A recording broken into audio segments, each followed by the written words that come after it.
Hello बच्चों, चलिए प्रश्न को पढ़ते हैं और समझते हैं। एक वर्गाकार बगीचे के चारों ओर 2 मीटर चौड़ा रास्ता है। रास्ते का क्षेत्रफल 196 वर्ग मीटर है। बगीचे की भुजा ज्ञात कीजिए। तो यहाँ पर हमें बगीचे की भुजा ज्ञात करना है। प्रश्न को हल करने से पहले हम प्रश्न के लिए मुख्य अवधारणा लिखेंगे। तो मुख्य अवधारणा जिसकी सहायता से इस प्रश्न को हल किया जाएगा। यहाँ पर हम द्विघात समीकरण का व्यापक रूप लिखेंगे।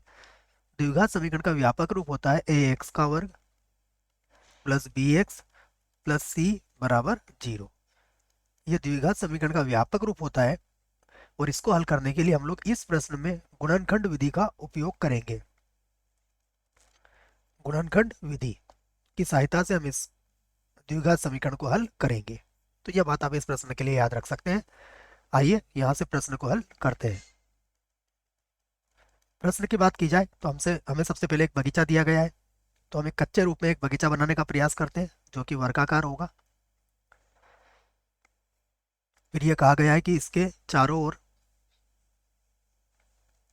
2 मीटर चौड़ा रास्ता है। ये 2 मीटर चौड़ा हमने एक रास्ता बना लिया। तो ये जो क्षेत्रफल है ये हमें दिया गया है कितना, 196 वर्ग मीटर ये दिया गया है हमें। ठीक है। और हमें वर्ग की भुजा ज्ञात करनी है। तो हम क्या करेंगे, वर्ग की भुजा x मान लेंगे। अगर वर्ग की भुजा x मानेंगे तो देखो, इधर भी अगर 2 प्लस करेंगे, इधर भी 2 प्लस करेंगे, तो जो रास्ता होगा रास्ते के सहित जो भुजा वाला एक नया चतुर्भुज बनेगा उसका क्षेत्रफल कितना, उसकी भुजा कितनी हो जाएगी, x+4 हो जाएगी। यही हम लिखने वाले हैं। तो लिख लेंगे हम माना माना बगीचे माना बगीचे की भुजा बगीचे की भुजा x मीटर है। x मीटर है। तब रास्ते, जैसा कि कहा गया है, तब सहित रास्ते सहित बगीचे बगीचे की भुजा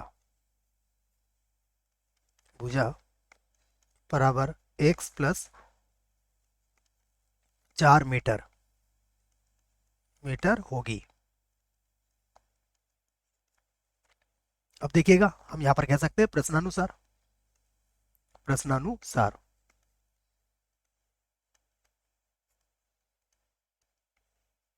प्रश्नानुसार देखिए, हमें यह क्षेत्रफल दिया गया है। कौन सा, रास्ते का क्षेत्रफल। तो रास्ते का क्षेत्रफल कैसे निकालेंगे हम, सबसे पहले तो बगीचे और रास्ते को मिला के, जैसे मान लीजिए ये मेरे पास ए बी सी और डी है, और ये पी क्यू आर और एस है।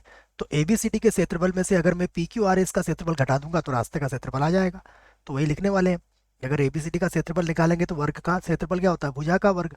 तो ये हो जाएगा x+4 का वर्ग माइनस ये हो जाएगा x का वर्ग।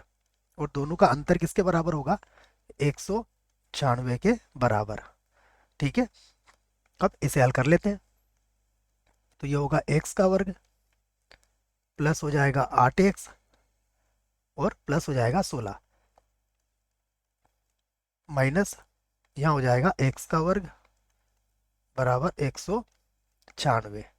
तो ये तो कट जाएगा। ये हो गया 8x बराबर 196 माइनस 16, घटा दीजिए तो ये 180 बच जाएगा आपका। ठीक है। 96 घटाएंगे तो 180, हाँ, तो 8x बराबर हो जाएगा 180। 8x बराबर 180। अब हम इसमें 8 का भाग लगा देते हैं।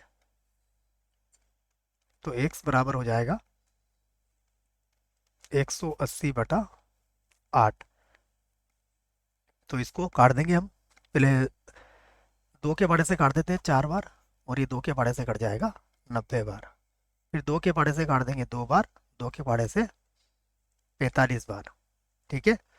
तो ये कट जाएगा आपका 22 22.5 बार। तो हम लिख देंगे अतः अतः बगीचे बगीचे की भुजा कितनी आई? 22.5 मीटर। और यही हमारे प्रश्न का उत्तर है। ये प्रश्न का उत्तर आ चुका है। आशा करता हूँ बच्चों प्रश्न का उत्तर समझ में आया होगा। धन्यवाद।